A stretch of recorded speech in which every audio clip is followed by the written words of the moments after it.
안녕하세요, 만자입니다. 오늘은 피코에서 출시된 최신 VR 피코4 울트라를 준비했습니다. 저는 이번 제품을 한 달 정도 사용했는데 제가 한 달 정도 사용하면서 느꼈던 장단점, 그리고 전작인 피코4와 비교를 했을 때 무엇이 달라졌는지 간단하게 준비했습니다. 우선 이번 제품의 가장 큰 장점은 바로 모션 트래커가 추가되면서 풀 트래킹이 가능해졌다는 부분인데 이게 정말 대박입니다. 구성품을 보면 헤드셋 본체와 좌우 컨트롤러까지는 전작인 피코4와 구성품에서 동일했지만 이번 제품에서는 새롭게 두 개의 모션 트래커가 추가됐습니다. 전작인 피코4는 헤드셋과 컨트롤러를 통해서 머리와 양쪽 손의 움직임을 추적했다면 이번 제품인 울트라에서는 좌우 발목에 착용할 수 있는 모션 트래커가 추가되면서 진짜 풀 트래킹이 가능해졌습니다. 사용 방법도 정말 간편합니다. 좌우 트래커 전원을 켜고 발목에 착용하면 자동으로 인식되는데 헤드셋을 착용한 상태에서 트래커를 착용한 발목 부분을 그림 안에 들어오도록 보기만 하면 보정까지 간편하게 완료가 됩니다. 이게 정말 대박인 게 리듬게임 템포 클럽을 플레이해보면 모션 트래커를 사용하지 않았을 때는 날아오는 리듬 터치만 가능했습니다. 그리고 바닥으로 깔려오는 리듬은 터치가 되지 않았는데 모션 트래커를 사용하면 바닥으로 깔려오는 리듬까지 발로 터치가 가능하기 때문에 진짜 전신으로 리듬 게임이 가능했습니다. 이게 정말 몰입감이 대박입니다.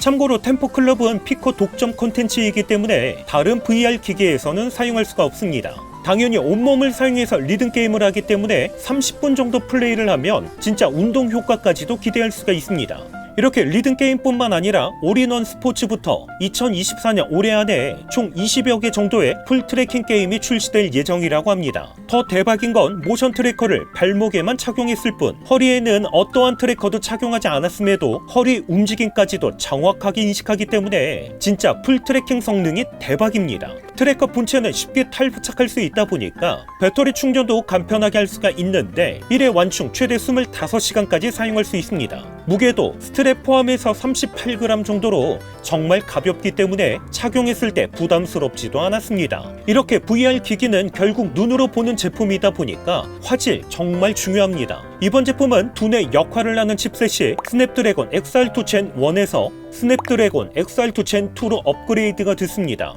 그래서인지 GPU 성능은 2.5배, AI 성능은 8배, 렌더링 해상도는 무려 62% 더 좋아졌습니다. 실제로 게임 플레이를 해보면 렌즈 해상도는 전작과 동일했지만 게임 렌더링 해상도가 더 좋아져서 그런지 실제 화면에서는 그래픽이 더 좋아졌다는 것을 느낄 수가 있습니다. 지금 보시는 화면은 헤드셋 자체적으로 녹화된 영상이 아닌 실제 눈으로 보는 것과 최대한 비슷하게 보여드리기 위해서 액션캠을 사용해서 헤드셋 렌즈에 밀착해서 촬영된 영상입니다.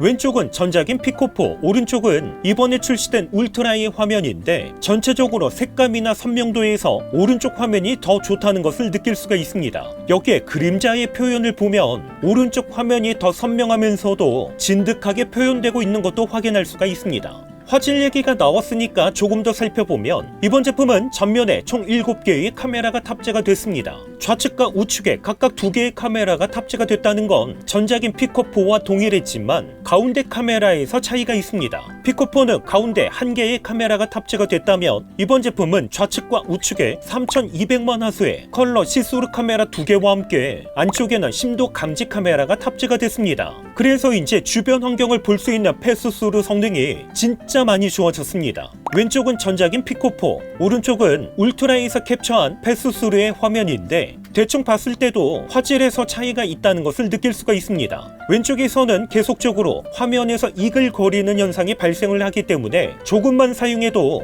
눈에서 느껴지는 피로도가 높았습니다. 하지만 오른쪽 화면에서는 이글거리는 현상이 거의 없습니다. 해상도에서도 왼쪽 화면은 많이 떨어지다 보니까 스마트폰에서 글씨 확인이 안 되는 반면에 오른쪽 화면에서는 스마트폰의 글씨 확인이 가능했습니다. 이렇게 패스스루 기능뿐만 아니라 헤드셋을 착용한 상태에서 있어 카메라 앱을 사용하면 사용자가 보고 있는 장면을 그대로 공간 비디오나 사진 촬영을 할 수가 있습니다. 이렇게 전작인 피코4는 패스스루 기능을 통해서 단순히 주변 사물 정도만 확인할 수가 있었다면 이번 울트라에서는 현실 세계에서 사용자가 원하는 앱을 띄워놓고 사용할 수 있는 혼합 현실 세계를 사용할 수 있게 됐습니다. 여러 개의 앱을 사용자가 원하는 위치에 동시에 띄워놓고 사용할 수 있는 멀티태스킹도 사용할 수 있게 됐습니다. 이러한 멀티태스킹 기능은 전작인 피코4에서는 지원되지 않았던 기능입니다. 당연히 VR 전용 앱뿐만 아니라 피코 커넥트를 사용해서 PC와 연동을 하면 윈도우, 맥에서 사용하던 화면을 혼합 현실 세계에서도 띄워놓고 사용할 수가 있습니다. 전작인 피코4의 컨트롤러는 헤일로 링이라고 불리는 고리가 있기 때문에 사용하다 보면 서로 부딪히는 문제가 종종 발생했습니다. 하지만 울트라에서는 헤일로 링 자체가 사라졌기 때문에 사용하다가 서로 부딪히는 문제 없이 정말 편하게 사용할 수가 있었습니다.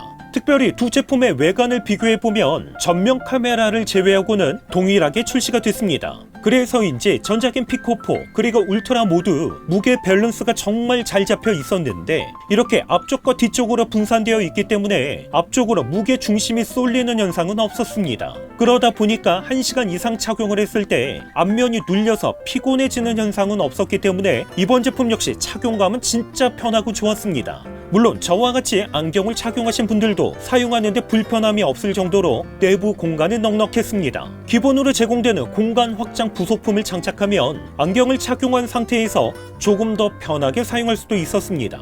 충전 속도는 20W에서 45W로 업그레이드가 됐기 때문에 더 빠르게 배터리 충전도 가능했습니다. 여기에 설정에 보면 누운 자세로 헤드셋 사용이라는 옵션이 있는데 해당 기능을 사용하면 헤드셋을 착용한 상태에서 누워서도 영상 시청이 가능했습니다. 물론 전용 앱인 피코 비디오와 함께 사용하면 3D 영화도 누워서 편하게 시청할 수가 있었습니다. 여기에 티빙, 쿠팡 플레이, 디즈니 플러스와 같은 OTT 전용 앱도 기본으로 설치가 되어 있기 때문에 함께 사용하면 편하게 누워서 영상 시청을 할 수가 있었습니다. 이번에 출시된 피코4 울트라는 칩셋이 업그레이드가 되면서 처리 속도 상당히 빨라졌습니다. 하지만 화면 주사율에서는 경쟁사 제품은 120Hz까지 지원되는 반면에 이번 제품은 90Hz까지만 지원된다는 건 조금 아쉽게 느껴졌습니다. 그리고 이번 제품 착용을 해보면 코 앞부분에 공간이 많이 남기 때문에 빛이 들어오는 문제가 있습니다. 전작에서는 이러한 빛샘 현상을 방지할 수 있도록 실리콘 패드가 기본 구성품으로 제공이 됐는데 이번 제품에서는 기본 구성품에 포함되지 않았다는 것도